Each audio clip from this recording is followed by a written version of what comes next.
Bonjour et bienvenue à cette présentation portant sur la simulation à l'aide du logiciel CX Programmeur. Il est possible de simuler directement avec la touche Simulation Simulateur de travail online.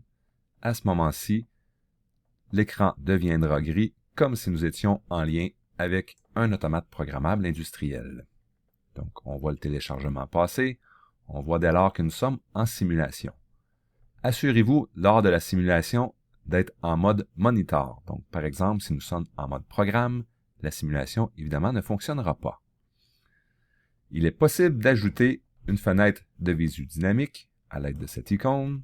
C'est une fenêtre qui peut être bien intéressante pour voir, par exemple, chacune de nos entrées, ainsi que la position des différents contacts et des sorties.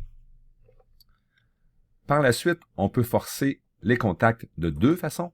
Donc, soit avec bouton de droite sur le contact, on peut forcer le contact à on, à off ou annuler la force. Donc, par exemple, ici, je force le contact 0.00, ce qui alimente le relais et alimente par le fait même le moteur. On peut également, selon les informations ici, utiliser la touche CTRL-J pour forcer on, CTRL-K pour forcer off et CTRL-L pour annuler la force. Donc, par exemple, je me place sur celui-ci et je fais CTRL-K, CTRL-J pour mettre la force, la remettre et enlever la force comme telle. Alors voilà, c'était comment faire une simulation.